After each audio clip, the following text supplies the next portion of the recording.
விருதுனால ரஜினி சாருக்கு பெருமையா, ரஜினி சார்னால அந்த விருதுக்கு பெருமையா அப்படின்னு கூட எடுத்துட்டு போகலாம்.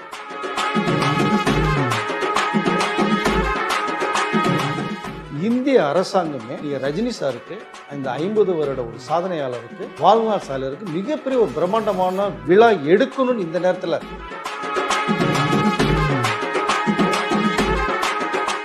சார் பாலகிருஷ்ணனை பற்றி ஒரு விஷயம் சொன்னது. ஜெயிலர் 2ல் அவர் நடிக்கிறாருன்னு ஒரு பெரிய நியூஸ் இருக்குது. இப்போ அது அவருக்கு பதிலாக விஜய் சேதுபதி நடிக்கிறார். எனக்கு ரொம்ப பெரிய வருத்தம் சார். அது எல்லாருக்குமே வருத்தமாக தான் இருக்குது. ஏன்னா பாலகிருஷ்ணா நிறைய படங்கள் பார்த்து நிறைய ட்ரோல் செய்யப்பட்ட படங்கள் நிறையா இருந்தது.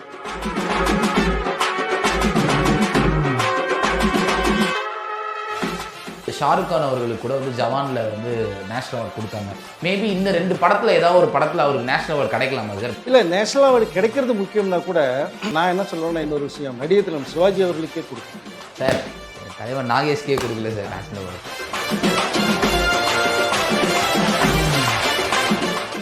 தேசிய விருதுங்கிறது யாருக்கு கிடைக்கும் அப்படிங்கிறது சொல்ல முடியாது. பட் இந்திய அரசாங்கத்தால் சிறப்பாக கொடுக்கக்கூடிய விருது தான் அது.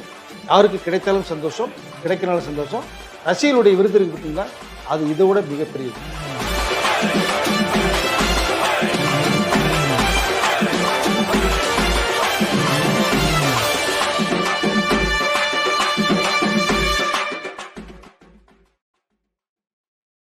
எஃப்டி சினிமாஸ் எக்ஸ்க்ளூசிவ் நேயர்களுக்கு வணக்கம். நம்ம கூட மூத்த பத்திரிகையாளர் வெங்கி சார் இருக்கார். சார் வணக்கம். வணக்கம். ரஜினி சார் பற்றி ஒரு விஷயம் பேசணும்னு நினச்சேன். அதை பேசுகிறதுக்கு உங்களை விட ஒரு ரைட்டான பத்திரிகையாளர் என்னை பொறுத்த வரைக்கும் கிடையாது.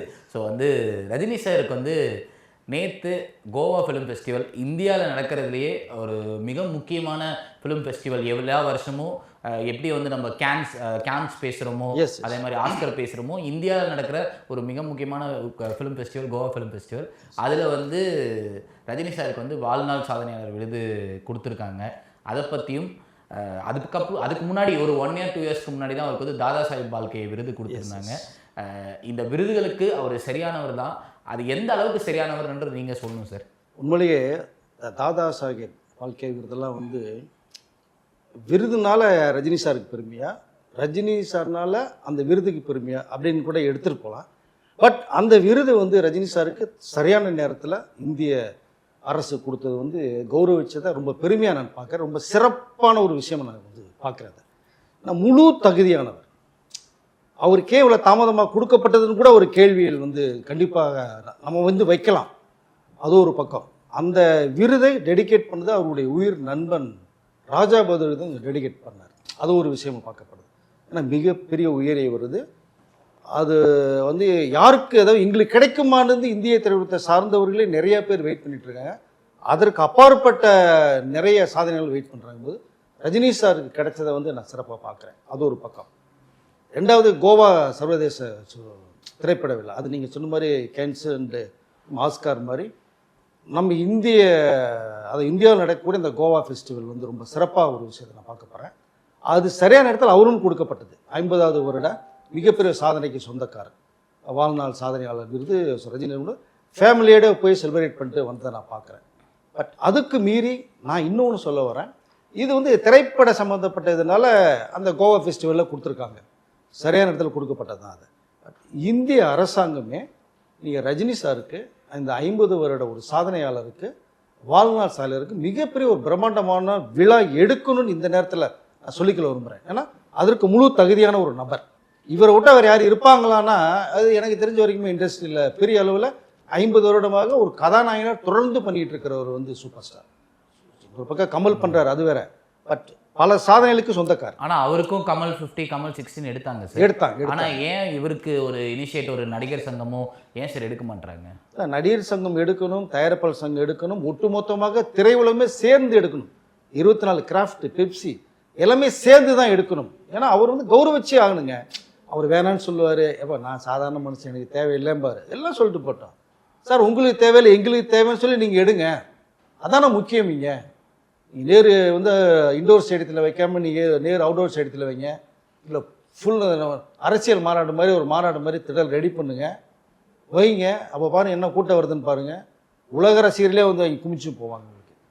பட் எடுத்தே ஆகணும். 50வது இதை தமிழ் திரையுலகம் தவிர்த்து தமிழ்நாடு அரசு எடுக்கணும். ஏன்னா இப்போ சமீபத்தில் பிரபல இசையமைப்பாளர், ஏன்னா பேர் சொல்லக்கூடாதுன்ட்டார் அவர். அந்த அவரு இசையமைப்பாளருக்கு சொல்றீங்களா? அவரை ஆமாம் அவர் சொல்லக்கூடாது, சொல்ல வேண்டாம். பட் அந்த இசையமைப்பாளருக்கு நீங்கள் தமிழக அரசு விருது விழாவை எடுத்தாங்க இல்லையா, பட் அவருக்கு எடுக்கிறது ஒரு சிறப்பான விஷயம்தான். ஸோ நான் வந்து மறுக்கலை. பட் இங்கே ரஜினிகாந்த்னு ஒரு பெரிய ஒரு பில்லர் வான் உயரத்தில் ஒருத்தர் இருக்காரு, ஏன் அவருக்கே தோணலை அப்படிங்கிற ஒரு விஷயமும் இங்கே மிகப்பெரிய கேள்வியாக வருது. அதில் பொறுத்திருந்து பார்ப்போம். நெக்ஸ்ட் இயர் எடுக்கப்பட்டாலும் ஆச்சரியப்படுறது. சார் நீங்கள் வந்து ரஜினி சார் வந்து அவரோட அந்த அவார்ட் ஃபங்க்ஷனில் வந்து நீங்கள் அவர் நண்பர் பற்றி பேசினாருன்னு சொன்னீங்க.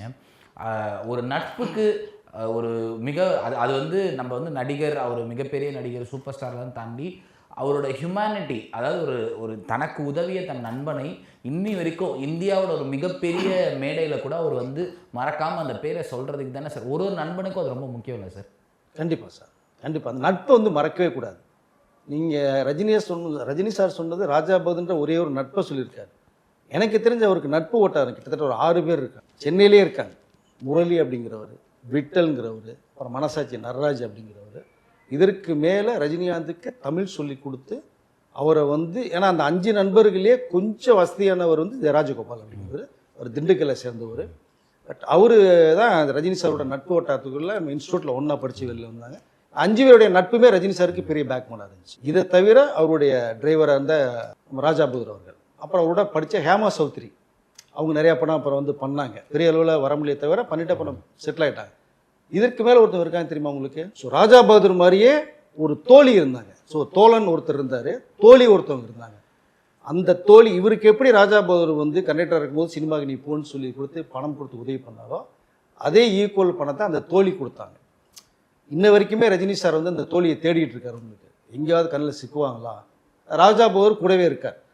அந்த தோழி இல்லை. ரஜினி, நீ சிவாஜி அப்படிங்கிற நீ ஒரு ஆள் இண்டஸ்ட்ரிக்கு போனேன்னா ஒரு ரேஞ்சே வேற.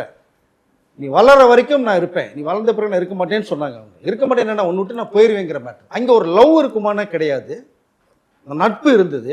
இன்னமும் நீங்கள் ரஜினி சாரை, நீங்கள் அர்ச்சனா கூட ஒரு இன்டர்வியூவில் கேட்டிங்கன்னா நீங்கள் பார்த்தா தெரியும். இந்த லவ்வை பற்றி கேட்கும்போது ஒரு 10 செகண்டு ஆஃப் ஆகி இப்படி மேலே பார்த்து கண்ணு கலங்குவார். நீங்கள் இந்த வீடியோ இருக்கு, எடுத்து பாருங்கள். ஃபர்ஸ்ட் லெவலில் வந்து லாக் ஆனவர் ரஜினி சார். எப்போவுமே இந்த ஃபர்ஸ்ட் லவ் மனசில் வாழ்ந்துகிட்டே இருக்கும்பார். அந்த அளவு அவருக்கு இருந்தது. பட் அந்த தோழிக்கு இருந்ததுன்னா கிடையாது. அவங்க வந்து ஒரு நட்பா ரஜினியா நீ வா அப்படின்னு சொல்லி அவர்கள் பணம் வந்து உதவி கொடுத்து நிறைய விஷயம் வச்சுன்னா, இது ரஜினி சாரே சொன்ன விஷயம். அவர் நெருங்கிய நட்பு ஓட்டாதோட தெரிஞ்ச விஷயம் எனக்கு தெரிய வந்தது. அது ஒன்றும் இல்லை, அவரும் சில விஷயங்கள் சொன்னதுனால இதை நான் நம்ம நேரலுக்கு சொல்லலான்னு விரும்புகிறேன். அவருடைய நட்பு வட்டாரத்துக்கு செய்யக்கூடிய ஒரு மரியாதையை நான் இதை பார்க்குறேன். சார் இன்னொன்று கேட்கணுன்னா, அவருக்கு மிகப்பெரிய ஆசிரியர்கள் 2 பேர் வந்து தமிழ் சினிமாவில் அவர் வந்தார், அவருக்கு வாய்ப்புகள் கிடைக்கப்பட்டது. பட் இவங்க 2 பேரும் அவரோட கெரியர்லேயும் அவரோட இதுலேயுமே ஒரு மிகப்பெரிய, ஒன்று கே பாலச்சந்தர் அவர்கள், இன்னொன்று வந்து பஞ்ச அருணாச்சலம். 2 பேரும் அவரோட கெரியரை டிஃபைன் பண்ணாங்கன்னா உண்மை தானே சார்? 100% இதை மறுக்கவே முடியாது. ரஜினி சாரும் மறுக்கவே மாட்டார். கே பாலச்சந்தரே அந்த சிவாஜி ராவை நான் கண்டு சும்மா எடுத்தேன், வாப்பான்னு சொல்லி கொடுத்து ஒரு அப்படி போட்டு விட்டேன். ஆனால் அந்த வைரத்தை நான் எடுத்ததை பட்டத்திட்டி அழகு கொடுத்தது எஸ்பி முத்துராமன் பஞ்ச அருணாச்சலம் தான் சொல்லி 25 to 26 படம் ரஜினி சார் வச்சு எஸ்பிஎம் சார் பண்ணியிருக்கேன். ரஜினிகாந்தை வந்து ஒரு மெல்ட் ஆக்கி ஒரு நீ வாயா நான் உருவாக்குறேன்னு சொல்லி தான் கதை வசன பாடல்களை வந்து ரஜினி சாரை வந்து வேற அளவில் கொண்டே பஞ்ச அருணாச்சலம் கொடுத்தாங்க. பஞ்ச அருணாச்சலம்னாலே வந்து ரஜினி சார் மிகப்பெரிய ஒரு மரியாதைக்குரியவர். எஸ்பிஎம் அண்ட் பஞ்ச அருணாச்சலம் ரஜினிகாந்தே சொல்லியிருக்காரு. கே பாலச்சந்திரன் கூப்பிட்டு வந்து மோதிர கையில் கூட்டு போட்டால் கூட என்னை தூக்கி வளர்த்து ஆளாக்கினவங்க 2 பேர் தான் சொல்லியிருக்காரு. நான் இன்னொன்று சொல்லிக்கல விரும்புகிறேன். தமிழ் இண்டஸ்ட்ரியில் முதல் முறையாக நீ அப்போ விட்டுருங்க, எம்ஜிஆர் சார் சிவாஜி சார் விட்டுருங்க, லட்சங்கள் வாங்கினவங்க. 75க்கு பிறகு வந்தவர்களில் இன்னைக்கு வரைக்கும் முதல் முறையாக லட்சத்தை தொட்டவர் சூப்பர் ஸ்டார் ரஜினிகாந்த். அதை பஞ்ச அருணாச்சலம் கொடுத்தாங்க, சிங்கிள் டிஜிட். அதை டபுள் டிஜிட் ஆக்குனது ஏவிஎம் ப்ரொடக்ஷன், மேயப் செட்டியார் அவர் முரட்டைக்காலை படத்தில் கோடிகள் ஒன்று வாங்கினாங்கள, அதே கோடிகளை உருவாக்குனது ஏவிஎம் ப்ரொடக்ஷன் சிவாஜி படத்தில் 25 கோடி ரூபாய்க்கு மேலே சம்பளம் கொடுக்கப்பட்டு முதல் முறையாக அந்த கோடிகளை சம்பளம் வாங்கினவர் சூப்பர் ஸ்டார். அதில் ஒரு இன்ட்ரெஸ்டிங்கான ஸ்டோரி கூட இல்லை சார். ஒரு 1 ரூபா 100 ரூபாவோ 1000 ரூபாவோ தானே சார் வந்து அட்வான்ஸாக வாங்கினார், படம் முடிச்சு தான் காசு வாங்கினார்ல சார். 1 ரூபா வாங்கினார். அந்த 1 ரூபா காயின் வச்சு தான் ஸ்கிரிப்ட்லேயே வச்சிருப்பார் சிவாஜியில். நீ பார்த்தீங்கன்னா தெரியும் சங்கர், அந்த 1 ரூபா கூட ஒரு மரியாதைக்காக வாங்கினது. நீங்கள் படம் முடிச்சுட்டு நீங்கள் எல்லாம் முடிச்சதுக்கப்புறம் நீங்கள் என்ன கொடுக்கணுமோ நீங்கள் கொடுங்க அப்படின்னு தான் சொன்னே தவிர 25 கோடி வேணும்னு வந்து சூப்பர் ஸ்டார் கேட்கல. ஏவிஎமாக கொடுக்கப்பட்டது. ஏன்னா முரட்டைக்காலையோட சம்பவம் இருக்குது அவங்களுக்கு. கிட்டத்தட்ட 7-8 வருடங்களாக படம் தயாரிக்காமல் இருந்த சமயத்தில் படம் தயாரிக்கலான்னு முடிவு பண்ணும்போது தான் மேய்ச்சிட்ட உயிரோடு இருக்காரு. அப்போ தான் சூப்பர் ஸ்டாரை கூப்பிட்றாங்க, ஒரு கதை ரெடியாது. அந்த படத்தை பண்ணும்போது தான் டபுள் டிஜிட்டில் சம்பளம் வாங்குறாரு. எனக்கு முதல் முறையாக ஒரு வில்லேஜுக்குள்ளே போய் சேர்த்த படம் முரட்டுக்காலை. ஏவிஎம் ப்ரொடக்ஷன்ஸ் நான் வாசல்னு அண்ணாந்தா பார்த்த ஒரு பீரியடு அந்த பேனரில் நான் பண்ணுறேங்கும் போது வந்து மிகப்பெரிய சாதனை. ஸோ இவ்வளோ தூரம் என்னை தூக்கி வளர்க்கும் போது சிவாஜி படம் கொடுக்குறாங்க. ரஜினி சார் ஃபுல் கோஆப்ரேஷன் பண்ணார், சம்பளம் பேசவே கிடையாது. அவர்கள் சரவணன் சாராக கொடுக்கப்பட்ட படம் 25 கோடி ரூபா. இது மிகப்பெரிய ஒரு விஷயமாக பேசப்படுது சார். அதே மாதிரி அவருக்கு வந்து ஆரம்ப கால சினிமா நண்பர்கள் அப்படின்னு பார்த்தா கமலஹாசன், இவரையும் நம்ம வந்து இது பண்ணும்போது இன்னைக்கு அதாவது வந்து இதெல்லாம் நடக்குமா இந்த ஜென்ரேஷனில் வந்து அவர் வந்து கமல், நீங்கள் சொன்ன மாதிரி கமல் 50ல் அவர் வந்து என்னுடைய கலையுலக அண்ணா அப்படின்னு பேசியிருக்காரு. எல்லாமே இப்படி ஒரு ஃப்ரெண்ட்ஷிப் வந்து சினிமாவில் இருக்குமா அப்படின்றது அவங்க நிறைய படங்கள் பண்ணியிருக்காங்க சார். ஒரு பக்கம் எடுத்தால் வந்து எக்கச்சக்கமான படங்கள். நம்ம கடைசியாக அவங்க பண்ணது அலாவுதீனும் அற்புத விளக்கும் கடைசியாக பண்ணாங்க. அது வரைக்கும் கிட்டத்தட்ட ஒரு 10 படங்களில் ஒன்றா பண்ணியிருப்பாங்கல்ல சார். 16 படம் ஒன்றா. அந்த படங்களில் ஒர்க் பண்ணிட்டு ஏன் சார் அந்த கேப்பு? இல்லை, அவர்களாம் எடுத்த முடிவு தான், கமல் எடுத்த முடிவு தான் அது. நீங்கள் சொன்னது மாதிரி கேபலத்தில் வந்து எஸ்பி முத்துராமன் பஞ்சநாசில் தான் ரஜினி சாரை பண்ணாங்கன்னு ஒரு கேள்வி கேட்டீங்க இல்லையா? அவர்கள் எப்படி வந்து ரஜினி சாரை தூக்கி விட்டாங்களோ கமலஹாசனையும் அந்த மாதிரி தான் தூக்கி விட்டாங்க, 2 பேருமே சேர்ந்து. கே பாலச்சந்தர், அனந்து. எஸ். இல்லை, அவங்க ஒரு பக்கம் தூக்கி விட்டது, எஸ்பி முத்துராமன் பஞ்சநாசில் தான் கமலஹாசன் வேற எவ்வளோ கொண்டு போனாங்க. நீங்கள் ரஜினி சார் ஒரு படம் நீங்கள் ஆக்சுவலாக சொல்லப்போனால் இன்னொரு விஷயம் சொல்ல வரேன். முரட்டுக்காலை படமே கமலஹாசன் பண்ண வேண்டிய படம் இருக்கு. ஏவிஎம் செட்டியார் பண்ணும் போதே கமலை கூப்பிட்டு வந்து ஒரு சிட்டி சப்ஜெக்டுக்குள்ளே சுற்றுறாயா, அவனை போய் வில்லேஜுக்குள்ளே கொண்டு போய் சேர்க்கணுமியான்னு சொல்லி தான் ஒரு கதையை உருவாக்கி பண்ணும்போது தான் அந்த நேரத்தில் கமல் அவர்களுடைய கோஆப்ரேஷன் சரியாக கிடைக்கல ஏவிஎம் செட்டியார் அவர்களுக்கு. இனியா நம்ம தூக்கி வளர்த்து விட்டப்ப களத்திற்கும் வந்து அறிமுகப்படுத்தினாங்க. தூக்கி விட்டும்போது நம்ம சொல்லி கொஞ்சம் லேட் ஆகுது செய்யும் போது அவர் உடனடியாக படம் தரணும்னு ஆசைப்படுறாரு. ஏன்னா ஒரு 8 வருடங்களுக்கு கேப் விட்டு வரும்போது அப்போ தான் கமல் சரியாக அந்த நேரத்துக்கு ரீச் ஆகும் போது தான் டக்குன்னு ரஜினி சாரை கூப்பிட்டு வச்சு உடனே பண்ணாங்க அந்த படம். இன்னும் கமல்ஹாசன் ரொம்ப வருத்தப்பட்டு இன்னும் நான் வரதுக்குள்ளாட்டி முரட்டுக்காலை போயிடுச்சு அப்படின்னு சொல்லவும் தான் உடனே என்ன சொன்னார், மாஸ் ஹிட்டு முரட்டுக்காலை எங்கேயோ கொண்டு ரஜினி சேர்த்தீங்க, அதே மாதிரியே ஸ்கிரிப்ட் எனக்கு உடனடியாக வேணும்னு கேட்டார். நான் இந்த நேரத்தில் எப்போல்லாம் டேட் கொடுக்குறேன், சம்பளம் எனக்கு வேணான்னு சொல்லும் போது தான் உடனே கூப்பிட்டு எஸ்பி தரனை கூப்பிட்டு ஒரு கதை ரெடி பண்ணுங்க கமல் வச்சு பண்ணும்போது அதே பஞ்சநாசலம் முரட்டுக்காலைக்கு எப்படி பஞ்சநாசலம் வந்து 2-3 நாள் கதையை உருவாக்குனாரோ உடனே கமலுக்கு சொல்லும் போது உடனே கதையை உருவாக்கி சொல்கிறாரு. அதை 2 படமே முந்தைய படங்களுடைய சாதனைகாலர். முரட்டுக்காலை வந்து சிவாஜி அவர்கள் பண்ண படம், சலகலவன் வந்து எம்ஜிஆர் அவர்கள் பண்ண படம். அதை கொஞ்சம் அப்படியே எடுத்து கொஞ்சம் நேட்டிவிட்டி ரெடி பண்ணாங்க. அந்த 2 படமே சூப்பர் ஹிட் படம், இந்த 2 படம் சூப்பர் டூப்பர் ஹிட் படம். ஸோ இவர்கள போட்டி ஆரோக்கியமாக இருந்தது, கமலுக்கும் ரஜினிக்கும் உள்ள போட்டி ஆரோக்கியமாக இருந்தது.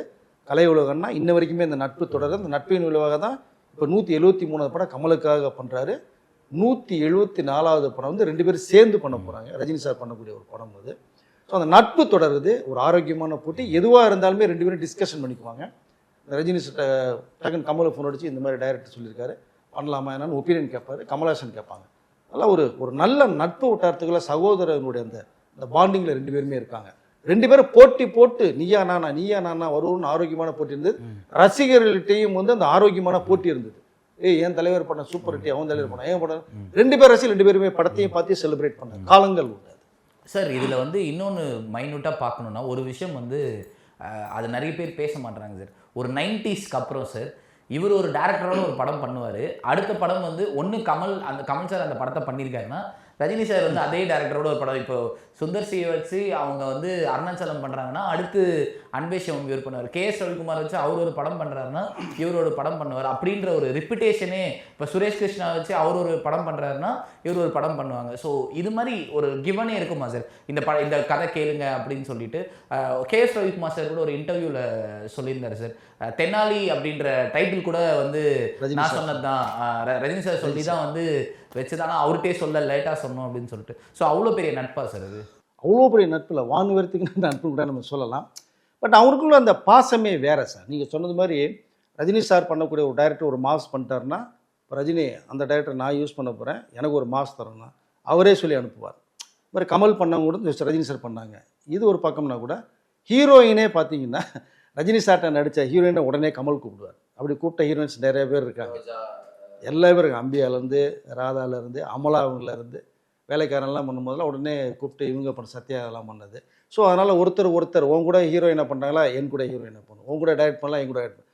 அப்படி வந்து ஒரு ஆரோக்கியமான அந்த ஒரு நட்பு இருந்தது. 2 பேருக்குமே நல்ல கதையை உருவாக்கி 2 பேருக்குமே ஒரு மாசா என்ன ஹெல்மெட் தேவைப்படும் ரசிகர்கிட்டங்கிறத அதை உருவாக்கி எவ்வளோ ஹிட்டு கொடுத்தாங்க. கமலுடைய கேரியர்லாம் சத்யாமரெலாம் படம் பண்ண முடியும்னு அவரே சொல்லியிருக்கார். சுரேஷ் கிருஷ்ணா படம் பண்ணாது. ஸோ அப்புறம் ஆலவந்தான் ஒன்று பண்ணாங்க. பட் அதில் தான் கொஞ்சம் வந்து கிளாஷ் ஆச்சு. இருந்தாலும் வந்து இந்த ரசிகர்கள் மத்தியிலையும் சரி, அந்த ஹீரோயினை எக்ஸ்சேஞ்ச் பண்ணுறதும் சரி, டைரக்டரை எக்ஸ்சேஞ்ச் பண்ணுறதும் சரி, ஒரு நல்ல ஹெல்த்தியான விஷயமாக அப்போ பார்க்கப்பட்டுச்சு. இன்றைக்கி அது இல்லை. சார் அதே மாதிரி இன்னொரு விஷயம் வந்து கேட்கணும்னு நினச்சேன். என்னென்னா வந்து அவர் வந்து நிறைய படத்துக்கு இசையமைச்சிருக்காரு. அவருக்குள்ளேயே வந்து நிறைய அவரே சொல்லுறது கொடுமையாக இருக்குங்க இது. சொல்லுங்க கேளுங்க. அவரே வந்து நிறைய 2 பேரும் மாறி மாறி சொல்லியிருப்பாங்க. ஸோ ஒரு ஆரோக்கியமான போட்டி தானே சார்? அவரே நிறைய ஸ்டேஜில் சொல்லியிருக்காரு. ஆமாம், அவர் சொன்ன விஷயங்கள் தான் நிறையா இருக்குது. அவருடைய இசை கச்சேரியில் நடந்த விஷயம் இந்த ரஜினி சார் பேசியிருங்க, கமல் பேசியிருக்காங்க. அவர் சொன்னது கூட என்ன சொல்கிறது, ரஜினி சார் சாமின்னு சொல்லுவார், அதை கூட சொல்லக்கூடாதுன்னு நினைக்கிறேன். சரி, அவருன்னே வச்சுக்கோம். அந்த இசையமைப்பாளருடைய சாதனைகள்லாம் சும்மா சாதனமாக கிடையாது. அதெல்லாம் ஒரு தளபதி படம்லாம் நீங்கள் எவ்வளோ மெய் கொடுத்தாலும் ஆர்ஆரில் வந்து இந்த பக்கம் நாயகன், அதெல்லாம் வந்து காலத்தால் அழிக்க முடியாத இசை பாடல்கள். இன்றைக்கே நம்ம ராத்திரியில் தூங்கணும்னா அப்படி டிப்புன்னு அந்த யூடியூப்பாக போட்டு அவரோட பாட்டை கேட்டோம்னா தூக்கம் நமக்கு தானாக வந்துடும். அதனால் அது ஒரு சாதனைக்குரியவர் தான். பட் 2 பேர்களுடைய படங்கள் மிகப்பெரிய வெற்றி பெற்றது காரணம் ஒரு கதை இருந்தது. ஸோ டைரக்டருடைய திறமை இருந்தது, இவருடைய நடிப்பு இருந்தது. இதெல்லாம் இருந்தால் தான் இசை வந்து அடிஷனலாக அதை சேர்த்து விடும். இசை மட்டுமே ஒரு படத்தை தூக்காது. பட் இதெல்லாம் சேர்ந்து இருக்கும்போது அவருடைய டேலண்ட் அங்கே வந்து அதை பேசப்பட்டுச்சு. இப்படி தான் நீங்கள் எடுத்திங்கன்னா முதல் மரியாதை படத்தில் வந்து ஒரு இடம் கேப்பாக இருக்குது. அப்போது பாரதி ராஜா வந்து ஷூட் பண்ணிட்டார், இந்த சீனை ஷூட் பண்ணிட்டாரு. ஆர்ஆர் பண்ணும்போது பார்த்தோம்னா இந்த இடம் பிளாங்காக இருக்குது. ஏன்னா 2 பேருமே புதியவர்கள். பாரதி ராஜாக்கு இமேஜ் இருக்குது, ஓகே. இந்த இடம் ஏதோ டிஸ்டர்பாக இருக்குது அப்படின்னு சொல்லும்போது அவர் ஒரு சீனை சொல்லி மாற்றி இதை நீ எடுத்துகிட்டு வா சொல்லி நான் ஒரு பாட்டு போட்டுத்தரேன்னு சொன்னார். பாரதி ராஜா ஐயே இங்கெல்லாம் பாட்டெல்லாம் போடக்கூடாது, இது வந்து அப்படின்றாரு அவர். போயா சொல்கிறத கேளியா, இல்லைன்னு எடிட் பண்ணி தூக்குவோம் அப்படின்றாங்க. அவர் அந்த இசையமைப்பாளர் சொன்னதை வந்து பாரதி ராஜா கேட்குறாரு, எடுத்துகிட்டு வர்றாரு, பாட்டு ரெடி பண்ணி வச்சிட்டாரு. பாட்டை போட்டு மேட்ச் பண்ணி பார்த்தா அந்த பாட்டு படத்துலேயே ஹைலைட். எல்லா பாட்டுமே சூப்பர் டூப்னு, இந்த பாட்டு அதோட ஹைலைட். அந்த நிலாவை தானே நான் கையில் பிடிச்சேன்னா சாங். ஸோ அதனால் ஒரு படத்துக்கு இசைங்கிறது ரொம்ப முக்கியமான விஷயம். அதுலேயும் அவர் மிகப்பெரிய ராஜாங்கமே பண்ணியிருந்தாரெலாம் மறுப்பதற்கே இல்லை. சார் இவங்களோட இப்போ வந்து 173வது படம் இவர் ப்ரொடக்ஷனில், அதாவது கமல் அவர்களோட ப்ரொடக்ஷனில் ரஜினி சார் நடிக்கிறாரு. இப்போது நமக்கு எல்லாருக்குமே தெரியும், அந்த ராம்குமார் பாலகிருஷ்ணன் அவர் தான் வந்து டைரக்ட் பண்ணுவார், பார்க்கிங் படத்தோட டேரக்டர். அதுக்கு அடுத்த படம் 2 பேரோட கடைசி படமாக இருக்கும் அப்படின்ற மாதிரி சொல்லப்படுது சார். அது உண்மைதானா, இல்லை வந்து இப்போதைக்கு ஒரு ஒரு ஆசையமாக சொல்லப்படுற விஷயமா சார்? அது உண்மையாக இருக்கக்கூடாதுன்னு தான் நானும் வந்து இதை சொல்லிக்கொள்ள விரும்புகிறேன். பட் ஆனால் ரஜினி சாரோட எய்ம் என்ன இருக்குது அப்படின்னா, நம்ம இண்டஸ்ட்ரிக்கு உள்ளே வரும்போது ஃபஸ்ட்டு நடித்தது அவங்களோட கலைவோல அண்ணான்னு சொல்லக்கூடிய கமல் அவரோட தான் அபூர்வங்கள் நடித்தாங்க. அதனால் தன்னுடைய கடைசி படமும் கமலோடைய இருக்கட்டும்ங்கிறது அவருடைய மைண்டில் ஒரு தாட்ஸ் இருக்குது. பட் அது மிகப்பெரிய என்ன சொல்கிறதுன்னா, நம்ம ஒரு மிகப்பெரிய அந்த உச்சம் டாப்பில் இருக்கும்போது ஒரு நல்ல சிறந்த படத்தை ஒன்று கொடுத்துட்டு போவோன்னு வந்து சூப்பர் ஸ்டார் நினைக்கிறதா ஒரு தகவல் வருது. பட் அப்படி போயிட்டான்னா மிகப்பெரிய இழப்பு தான், ரசிகர்களுக்கும் திரையுலகத்துக்கும் மிகப்பெரிய ஒரு இழப்புன்னு தான் நான் சொல்ல முடியும். போகக்கூடாதுன்னு சொல்லி நான் விரும்புகிறேன். ஆனால் போகிறதுக்கான வாய்ப்புகளும் நிறையா இருக்குது. ஆனால் தமிழில் தானே சார் நம்ம அவர் ஏன் சார் அதை லாஸ்ட் படமாக யோசிக்கணும்? இப்போ ஹிந்தியில் பார்த்தீங்கன்னா வந்து ராஜேஷ் கண்ணா இவங்கெல்லாம் கடைசி வரைக்கும் நடிச்சுட்டு தானே சார் இருக்காங்க. இப்போ நிறைய ஆக்டர்ஸ், இப்போது சஞ்சய் தத் அங்கே நடிச்சுட்டு தான் இருக்கார். எல்லா பெரிய ஆக்டர்ஸும் எல்லா லாங்குவேஜ்லேயும் நடிச்சிரு. பாலகிருஷ்ணா இதில் வந்து நடிச்சுட்டு தான் இருக்கார். ஏன் சார் இவர் மட்டும் விடணும்னு நினைக்கிறாரு? இல்லை, அதாவது நீங்கள் இங்கே ஒன்று தெளிவாக வாட்ச் பண்ணணும். மற்றவங்களாம் கேரக்டர் ஆர்டிஸ்டாக மாறிட்டாங்க சார். அப்பா கேரக்டர் சார் பாலகிருஷ்ணா விட்டுருங்க. மற்ற நீங்கள் சொன்னவங்களாம் ராஜேஷ் கண்ணா, அமிதாப் பச்சன், இந்திய திரையுடைய முதல் சூப்பர் ஸ்டார் எம்கேடி, அதை விட்டுருங்க. ஆமாம், அதுக்கு பிறகு வந்தவரெலாம் சூப்பர் ஸ்டார் அமிதாப் பச்சன். ஆமாம், அவர் என்ன ரோல் பண்ணுறாங்கிறது எல்லாருக்குமே தெரியும். நல்ல ரோலாக கேரக்டர் ரோலாக இறங்கிட்டாங்க. இவரோட நடித்த எல்லா நடிகர்களுமே கேரக்டர் ரோலாக மாறி பண்ணிகிட்ருக்காங்க. அந்த ஒரு ஸ்பேஸுக்குள்ளே ரஜினி சார் போக மாட்டார். அதுவும் ஒன்று. அவர் போனாலும் பார்க்குறதுக்கு ரசிகர்கள் விட மாட்டாங்க. ஸோ அது 2வது. 3வது, தயாரிப்பாளர்களும் ரஜினி சாரை ஒரு கேரக்டர் ரோலாக வச்சு பண்ணுறதுக்கான வாய்ப்புகள் கிடையாது. நீங்கள் அப்படி எடுத்தீங்கன்னா சின்ன வயசுலேயே நல்லவனுக்கு நல்லவனில் ஒரு 20 வயசு பொண்ணுக்கு அப்பாவும் நடிச்சிருப்பார் இல்லையா? இந்த மாதிரி பட் மாஸ் ஹீரோ படத்தை ஒரு மெச்சூரிட்டி அப்பா கேரக்டர் ஒன்று. இதெல்லாம் நீங்கள் சின்ன வயசுல அவர் பண்ணிட்டார். அண்ணாமலை, நெட்ரிகன் இல்லையா? இவ்வளோ விஷயங்கள் பண்ணிட்டார். இனிமேல் பண்ணுறதுக்கு ஒன்றும் விஷயம் இல்லை. ஆனாலும் சூரியன்கிறது ஒன்று தான், சந்திரன்கிறது ஒன்று தான், ஸ்டார் ஒன்று தான், ரஜினிங்கிறது ஒருத்தர் தான். அந்த ஒரு மாஸில் அப்படியே இருக்கணும், அப்படியே ரைட் ஓகே ரிலாக்ஸ் பண்ணணும் அப்படிங்கிற ஒரு கண்ணோட்டம் தான். அது அப்படி தான் இருக்கணும் நானும் விரும்புகிறேன். நான் இதை லைக் மற்ற கேரக்டர் ஆர்டிஸ்டுக்குள்ளே போயிட்டு அவர் பண்ணுறதுக்கான உடன்பாடு வந்து யாருக்குமே இருக்காது, அவருக்கும் இருக்காது, எனக்கும் இல்லை. சார் அந்த சூப்பர் ஸ்டாரே இருக்கட்டும். சார் பாலகிருஷ்ணனை பற்றி ஒரு விஷயம் சொன்னேன் சார். ஜெயிலர் 2ல் அவர் நடிக்கிறாருன்னு ஒரு பெரிய நியூஸ் இல்லை. இப்போ அது அவருக்கு பதிலாக தான் விஜய் சேதுபதி நடிக்கிறாரு. எனக்கு ரொம்ப பெரிய வருத்தம் சார் அதில். எல்லாருக்குமே வருத்தமாக தான் இருக்குது. ஏன்னா பாலகிருஷ்ணா வந்து நிறைய படங்கள் பார்த்து நிறைய ட்ரோல் செய்யப்பட்ட படங்கள் நிறையா இருந்தது. மிக சிறந்த ஒரு நடிகர். இந்த வயசுலையும் அவர் கேரக்டர் தூக்கிட்டு போகிறாருன்னா அதெல்லாம் மிகப்பெரிய ஒரு டேலண்ட் தான். அது திடீர்னு தான் அவர் போனார். அதுக்கு வந்து அவர் அந்த தெலுங்கு படம் வந்து நிறைய கமிட்மெண்ட்ஸ்லாம் கொடுத்த டேட்ஸ் வந்து அவரால் கொடுக்க முடியல மீண்டும். அதனால தான் அவர் கொஞ்சம் விலகி போனது. ஒன்றும் இல்லை, மீண்டும் சேர்றதுக்கான வாய்ப்புகள் வந்தாலும் வரலாம். ரஜினி சாருடைய ரொம்ப பிட் அவர். அதில் அவர் வந்து சொன்னது வந்து நான் மிகப்பெரிய ஒரு அதாவது விலகி போகிறது எனக்கு மனசு ரொம்ப கஷ்டப்பட்டு தான் போகிறேன்ட்டு தான் பாலையா அவர்கள் சொல்லுவார். அவர் விட்டு போன கேரக்டர் தான் விஜய் சேதுபதி உள்ளே வந்திருக்கார். சார் இப்போது அந்த லாஸ்ட் படத்தை யார் சார் டேரக்ட் பண்ணால் நீங்கள் நல்லா இருக்கும்னு நினைக்கிறீங்க? ஏன்னா வந்து நிறைய டேரக்டர்ஸ் பேர் சொல்லப்படுது. இவங்க 2 பேரையும் டேரக்ட் பண்ண டேரக்டர்ஸ் இருக்காங்க. இப்போ யங் டேரக்டர்ஸ் இருப்பாங்க. லோகேஷ் அவர்களோட பேர் முன்னாடி அவர் அந்த சக்ஸஸ் ரேட், அதாவது கூலி ரிலீஸ்க்கு முந்தின நாள் வரைக்கும் அவர் பண்ணலாம் அப்படின்னு இருந்தது. இப்போ எல்லாமே மாறி இப்போ யார் தான் சார் பண்ணுவாங்க? ஏன்னா அந்த படம் தமிழ் சினிமாவில் இந்தியன் சினிமாலே ரொம்ப மோஸ்ட் ஐகானிக் ஃபிலிம். அதை எப்படி சார் வந்து இது பண்ண முடியும்? இல்லை, அது வந்து இப்போ இருக்கிற லைனில் இருக்கிற டைரக்டர் தான் பண்ணுறது மாதிரியான ஒரு பேச்சு தான். நெல்சன் தான் கிட்டத்தட்ட இப்போதைக்கு கன்ஃபார்ம் ஆயிருக்கு. பட் அவர் கூட என்ன சொல்லிட்டாருன்னா, ஜெயிலர் 2 ரிலீஸ்க்கு பிறகு நம்ம ஒரு முடிவு பண்ணி நம்ம அனௌன்ஸ்மெண்ட் கொடுத்துக்கலாம் சார், தயவுசெய்து இப்போ வேண்டாம் சார்ங்கிறது அவருக்கு. ஏன்னா ஒரு பயம் வந்துடும். ஏன்னா ரஜினிகாந்த் அப்படிங்கிற ஒரு இமயத்தை கமலஹாசன் உலக நாயகனை வச்சு நீங்கள் பண்ணும்போது கதை மிகப்பெரிய வலுவாக இருக்கும். இந்த 2 பேரை தூக்கிட்டு போகிறதுக்கு ஒரு மிகப்பெரிய ஒரு டேலண்ட் வேணும். அந்த பயம் ஃபஸ்ட்டு வந்துடக்கூடாது. பட் அதனால் அது இருக்கிறவங்களுக்கான வாய்ப்புகள் இப்போ இருக்கிறவங்க தான் பண்ண முடியும். நெல்சனுக்கு அந்த வாய்ப்புகள் போயிருக்கு, பேசியிருக்காங்க, ஒரு லைனும் சொல்லியிருக்காரு. ஏற்கனவே ஒரு லைன் சொல்லியிருக்காரு சோலோவா. அதற்கு பிறகு ரஜினி சாரே சொல்லும் போது தான் ரஜினிக்கும் கமலுக்கும் உள்ள சின்ன ஒரு லைன் சொல்லி வச்சுருக்கார். பட் அது வந்து நீங்கள் நெக்ஸ்ட் இயர் ஆகஸ்ட்டுக்கு பிறகு தான் நம்ம கன்ஃபார்மாக தெரியும் நெல்சன் இருக்காரா, இல்லை நெல்சனுக்கு பிறகு வேறு யாரும் வர்றாங்கன்னு தெரியாது. பொறுத்திருந்து அது இன்னும் டைம் இருக்கு இல்லையா. படம் பண்ணுறது கன்ஃபார்ம். ரஜினியும் கமலும் சேர்ந்து பண்ணுற படம், கமலஹாசன் தயாரிப்பு, ரெட் ஜெயின் மூவிஸ் 2ம் சேர்ந்து தயாரிக்கிற படம். 800 கோடி ரூபா மேலே பட்ஜெட்டு, பிரம்மாண்டமாக ஒரு படம், ஹாலிவுட் ஸ்டைலில் இருக்கும். இது இந்த ப்ரீ ப்ரொடக்ஷன் வேலைகள் இது எல்லாமே நடந்திருக்கு. ஸ்கிரிப்டும் டைரக்டர் மட்டும் பெண்டிங். ஸோ அந்த 2 பேருக்கு ஏற்ற ஒரு ஸ்கிரிப்ட் நெல்சன் சொல்லிட்டாருன்னா அவருக்கு வாய்ப்புகள் 100% இருக்குது. பொறுத்திருந்து பார்க்கலாம் சார். ரஜினி சாருக்கு வந்து கடைசி வரைக்கும் வந்து ஒரு நேஷ்னல் அவார்டே கொடுக்கல, கிடைக்கல. இப்போ வந்து ரீசெண்டாக வந்து ஷாருக் கான் அவர்களுக்கு கூட வந்து ஜவானில் வந்து நேஷ்னல் அவார்டு கொடுத்தாங்க.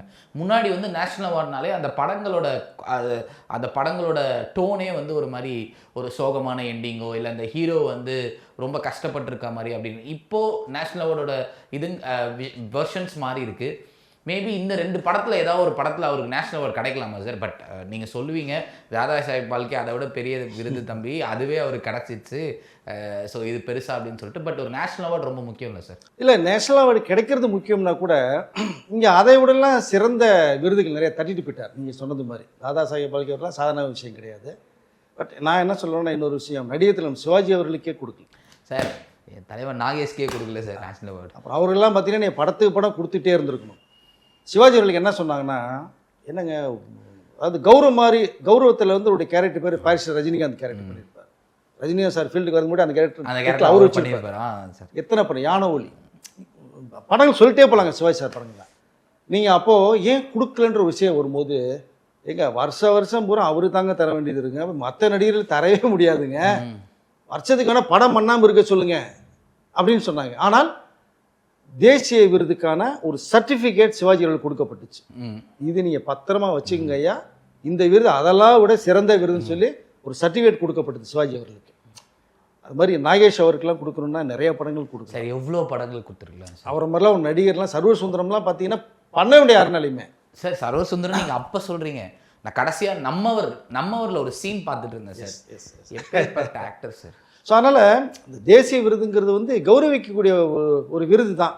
கண்டிப்பாக அப்படி பார்த்தா ரஜினிகாந்த் அவர்களுக்கு நீங்கள் 80s 90s கொடுத்துருக்கலாம். நிறைய படங்கள் பண்ணாங்க. 6லிருந்து 60 வரை எங்கே கேட்ட குரல் நிறைய இருந்தது. பட் பரவாயில்ல, அதை விட ஒரு சிறந்த விருது வந்து தாதா சாஹேப் பால்கே கொடுத்துருக்காங்க. அது ஒன்றும் கௌரவமிக்க ஒரு விருது, அது நிறைய பேருக்கு கிடைக்காது. ஸோ இந்த விருதுகளே போதும்னு நினைக்கிறேன். எம்ஜிஆர் அவர்களுக்கு தான் கொடுக்கப்பட்டுச்சு பாரத் அப்படிங்கிற பாரத் ரத்னா அப்படிங்கிற ஒரு விருதை வந்து கூட ரிஷாகரன் படத்துக்காக கொடுத்தாங்க. பட் ஓகே, எது இருந்தாலும் சிறப்பு. இதுக்குள்ள இன்னொரு விஷயத்த நான் வந்து நீ கேட்டதுக்காக சொல்லிடலான்னு பார்க்குறேன். முதல் மரியாதைக்கும் சிந்து பெருவி மோதுது தேசிய விருதுக்கு. சிறந்த நடிகை சுஹாசினியா ராதாவா மோதுது. அங்கே ஜூரி பூரா ஷாக் ஆகிறாங்க. 2 பேருமே பெஸ்ட்டு, யாருக்கு கொடுக்கறது அப்படின்னு. அப்போ எல்லார் சாய்ஸுமே வந்து ராதாவுக்கு போகுது. ராதா கொடுத்துடலான்னு டிசைட் பண்ணி போகிறாங்க. இங்கே சுஹாசினிக்கு வந்து கொஞ்சம் அவங்க ஆட்கள்லாம் சுஹாசினிக்கு வரணும்னு சொல்லி பிளான் பண்ணுறாங்க. இல்லை, சுஹாசினியை விட ராதா பெஸ்ட் அனௌன்ஸ்மெண்ட் கொடுக்க போகும்போது ஒரு சின்ன செக் வைக்குது. ராதாவுக்கு வந்து டப்பிங் வாய்ஸ்ன்ட்டாங்க. அப்படியே ஷாக் ஆகிறாங்க. அப்போது நீங்கள் இன்னொருத்தர் குரலில் தான் அந்த கேரக்டர் நிற்கிது அப்படின்னு ஆர்கியூமெண்ட் இப்படி திரும்பும்போது இங்கே சுஹாசினிக்கு ஓன் வாய்ஸ் சிந்து பேரவியில். அப்படிங்கும்போது அந்த டப்பிங் வாய்ஸ் கொடுக்கப்பட்டதில் ஒரே காரணமாக ராதாவுக்கு வந்து ராதிகா டப்பிங் கொடுத்துருப்பாங்க. அதனால் சுஹாசினிக்கு அந்த விருது போச்சு. ஜஸ்ட் ஒரு செகண்ட்ஸில் மிஸ் ஆச்சு. ஆனால் இந்த விருது வந்து நெஞ்சத்துக்கு இல்லாத படத்தில் மகேந்திரன் பண்ணும்போதே சுஹாசினிக்கு பெஸ்ட் ஆக்ட்ரஸ் அது கொடுக்கலாங்க போகும்போது அங்கே மிஸ் ஆச்சு அவங்களுக்கு. பட் இங்கேயும் மிஸ் ஆகுது. ஆனால் ராதாவோட டப்பிங்னால சுஹாசினி திருட்டு போனாங்க. ஆனால் தேசிய விருதுங்கிறது வந்து யாருக்கு கிடைக்கும் அப்படிங்கிறது சொல்ல முடியாது. பட் இந்திய அரசாங்கத்தால் சிறப்பாக கொடுக்கப்படக்கூடிய வந்து விருது தான் அது. யாருக்கு கிடைத்தாலும் சந்தோஷம், கிடைக்கனாலும் சந்தோஷம். ரசிகர்களுடைய விருது இருக்குது பார்த்தீங்களா, அது இதை விட மிகப்பெரிய விருது. சார் ரொம்ப நன்றி சார். நிறைய விஷயங்களும் பேசியிருக்கோம் சார். மக்கள் என்ன சொல்லுங்க. நன்றி சார்.